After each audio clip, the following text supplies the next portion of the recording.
Hello everyone, कैसे हैं आप सब। जो विद्यार्थी डॉक्यूमेंट वेरिफिकेशन के लिए वेट कर रहे थे बिहार सरकार की तरफ से सूचना का, क्योंकि उनका को पीआरटी का रिजल्ट आपका जारी हो गया था और डॉक्यूमेंट वेरिफिकेशन कब होगा अलग अलग चैनल पे आपको अलग अलग इन्फॉर्मेशन मिल रहा है। लेकिन यहाँ पे क्या है, आज आपका 19 तारीख को सरकार की तरफ से एक नोटिस जारी हुआ है। उस नोटिस के बारे में हम लोग बात करेंगे। जो देखिए यहाँ पे ये है, प्रेस विज्ञप्ति जारी हुआ है शिक्षा विभाग की तरफ से। और ये डेट देखिए, डेट भी आपको देखने को मिलेगा। यहाँ जो डेट है आपका, ये 19 तारीख का डेट है। इस डेट में बहुत बढ़िया से दिया गया है, एक एक चीज़ को हम लोग पढ़ेंगे क्लियर तरीका से इस शिक्षा विभाग का। इसमें देखिए लिखा हुआ है कि बिहार लोक सेवा आयोग द्वारा विज्ञापन जो है 26/2023, जो कि बिहार टीचर के लिए है। आलोक में विद्यालय 1 से 5 तक का परिणाम जो है घोषित हो चुका है।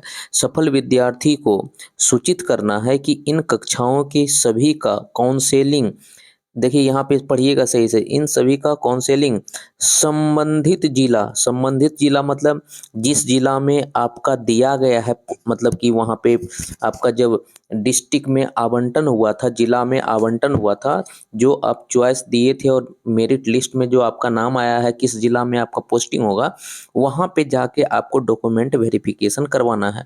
और वो डेट डॉक्यूमेंट वेरिफिकेशन का जो है वो आपका 20 अक्टूबर से शुरू होगा। सुबह में कितना बजे? सुबह में 9:30 बजे से प्रारंभ होगा और 20 अक्टूबर से शुरू होगा। ये कब खत्म होगा इसके बारे में कोई अभी पता नहीं है, लेकिन यहाँ पे एक इन्फॉर्मेशन आपको दे दिया गया है कि प्रारंभ होगा और ये कई चरणों में चलेगी। मतलब क्या है, इसका अभी कोई ठीक नहीं कि कितना दिन तक चलेगा, क्योंकि ये लंबा प्रक्रिया है तो कई चरणों में चलेगी। अब चरण कैसे कैसे होंगे वो भी यहाँ पे बताने का प्रयास किया जा रहा है कि ये जो चरण होगा वो आपके क्या है, क्रमांक मतलब रोल नंबर के अनुसार होगा। जो आपका रोल नंबर वेबसाइट पे काउंसलिंग का दिया गया है, उस तिथि से काउंसलिंग का वेबसाइट पे एक तरह से होगा। अब क्या है रोल नंबर, उसके बारे में भी जान लेते हैं। देखिए यहाँ पे देखिए, ये शिक्षा विभाग का 1 to 5 का जो कि आज ही निकला हुआ है, 1 to 5 के लिए काउंसलिंग का संबंधित सूचना जो है उसमें लिखा हुआ है क्या कि 20 अक्टूबर से काउंसलिंग होगा, जिसमें कि आपका 1 से 5 तक के सफल विद्यार्थी जो कि बीपीएससी मेधा सूची मतलब मेरिट लिस्ट जो आपका जारी हुआ है, उसमें पहला पेज से लेके 17वां पेज तक, देखिए इसको बहुत बढ़िया से देखिएगा, पहला पेज से लेके 17वां पेज तक जो होगा टोटल का 20 तारीख को होगा। उसके बाद अगर किन्हीं का 18वां पेज से लेके आपका 34 पेज तक आपका क्या होगा, 21 तारीख को आपका काउंसलिंग होगा। उसी तरह से यहाँ पे अगर किन्हीं का जो है, अगर पेज उनका जो है, यहाँ पे क्या है, पेज अगर उनका 35 से लेके 51 तक का है तो उनका 22 तारीख को होगा काउंसलिंग। इसी तरह से क्या है, उनका पेज अगर क्या है, पेज नंबर 52 से लेके 68 तक है तो उनका 23 तारीख को काउंसलिंग होगा। और अगर उनका पेज जो है 69 से लेके 85 तक है तो उनका 24 तारीख को होगा। अगर उनका जो है पेज अगर छियासी से लेके 102 तक है तो उनका 25 तारीख होगा। क्योंकि लास्ट आपका मेरिट लिस्ट का देखिए, बीपीएससी साइट पे जाइएगा तो 1 to 5 का जो 62,000 वैकेंसी, 62,000 जो लोगों का यहाँ पे मेरिट लिस्ट बना है, वो टोटल पेजों की संख्या 102 है।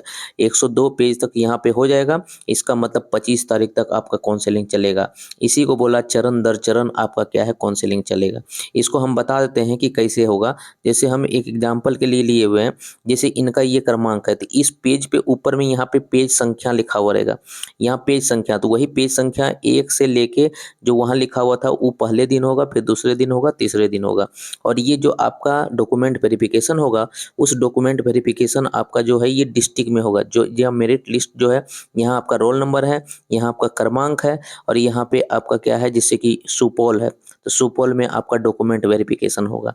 अब इस डॉक्यूमेंट वेरिफिकेशन में आपको क्या क्या संबंधित एक तरह से क्या है ले जाना है, उसके बारे में भी हम लोग बातचीत कर लेते हैं। देखिए यहाँ पे आपको जब डॉक्यूमेंट वेरिफिकेशन के लिए कराइएगा, उस डिस्ट्रिक्ट में जाइएगा आप, तो आपको देखिए इन चीज़ों का आपके पास होना चाहिए। सबसे पहले क्या है कि जो भी आप अपलोड किए हैं ऑनलाइन अप्लाई करते समय, उस सब का ओरिजिनल कॉपी आपके पास होना चाहिए, ठीक है ना। तो देख लीजिए यहाँ पे क्या क्या है। सबसे पहला है क्या कि बीपीएससी जो आप एग्ज़ाम दिए हैं, बीपीएससी टीचर का, उसका प्रवेश पत्र होना चाहिए, मतलब एडमिट कार्ड का ओरिजिनल कॉपी होना चाहिए और उस एडमिट कार्ड का एक फोटो कॉपी भी होना चाहिए। दूसरा है क्या, शैक्षिक प्रमाण पत्र जितना आपने एक तरह से क्या है अपलोड किए हैं सभी का प्रमाण पत्र होना चाहिए ओरिजिनल, और साथ में उसका एक फोटो कॉपी होना चाहिए जिसमें कि आपका साइन रहेगा। तीसरा है क्या, अगर सीटेट बीटेट एस्टेट क्वालिफाई किए हैं तो उसका मूल प्रमाण पत्र होना चाहिए और उसका एक फोटो कॉपी होना चाहिए। बाद में आपको क्या है पासपोर्ट साइज फोटो होना चाहिए, वो भी 3 पासपोर्ट साइज फोटो का लाएगा और ये आपको देना पड़ेगा। अगर आप चाहते हैं कि आरक्षण का फ़ायदा उठाएं तो आरक्षण के फ़ायदा के लिए आपको क्या है मूल प्रमाण पत्र देना पड़ेगा आपको, जाति प्रमाण पत्र। मतलब यहाँ अगर जाति प्रमाण पत्र देते हैं तो आपको आरक्षण मिलेगा, नहीं फिर जनरल कैटेगरी में आपको कंसीडर किया जाएगा। उसके बाद अगर जन्म में छूट चाहते हैं, जैसे किसी का उम्र हो गया मतलब कि मान लीजिए 40 साल, अगर वो जनरल कैटेगरी से तो यहाँ बाहर निकल जाएंगे। लेकिन अगर मान लीजिए जनरल कैटेगरी नहीं है, वो ओबीसी है, एससी एसटी है, तो इसका मतलब कि उनको छूट मिलता है 5 साल 7 साल 10 साल का छूट मिलता है। तो जब तक वो जाति प्रमाण पत्र नहीं दिखाइएगा तब तक नहीं होगा। इसलिए हम फिर से बताते हैं आपको क्या क्या ले जाना है। तो सबसे पहले आपको क्या है बीपीएससी का जो एडमिट कार्ड है वो आपको ले जाना है, साथ में जितना डॉक्यूमेंट आप ऑनलाइन अप्लाई किए थे सारा का सारा ले जाना है। उसके बाद आपका सीटेट स्टेट जो भी आप क्वालिफाई किए हैं उस एग्ज़ाम ले जाना है। 3 पासपोर्ट साइज फ़ोटो आपके पास होना चाहिए, जाति प्रमाण पत्र होना चाहिए जो कि आपको आरक्षण दिला सके या जन्म तिथि में छूट दे सके। ये सारा चीज़ आपके पास होना चाहिए ओरिजिनल कॉपी, और साथ में इसका एक ज़ेरॉक्स कॉपी फ़ोटो कॉपी होना चाहिए जिस पे आपका साइन होगा, जिस पे आपका साइन होगा मतलब सेल्फ अटेस्टेड होगा। इतना अगर है तो आराम से आप जाइएगा, कोई दिक्कत नहीं होगा। क्लियर है? बाकी बात जो भी चीज़ है यही चीज़ के बारे में इन्फॉर्मेशन देना था। ये इन्फॉर्मेशन आपके लिए फ़ायदेमंद है क्योंकि ये आज ही इन्फॉर्मेशन आया हुआ है और कल जो है आपका 20 तारीख है, कल जो है आपका इसका एक तरह से डॉक्यूमेंट वेरिफिकेशन स्टार्ट भी हो जाएगा, जिसका कि पेज नंबर 1 से लेके जितना तक दिया हुआ है। क्लियर है? चलिए, नए अपडेट के साथ बनेंगे फिर से। Thank you.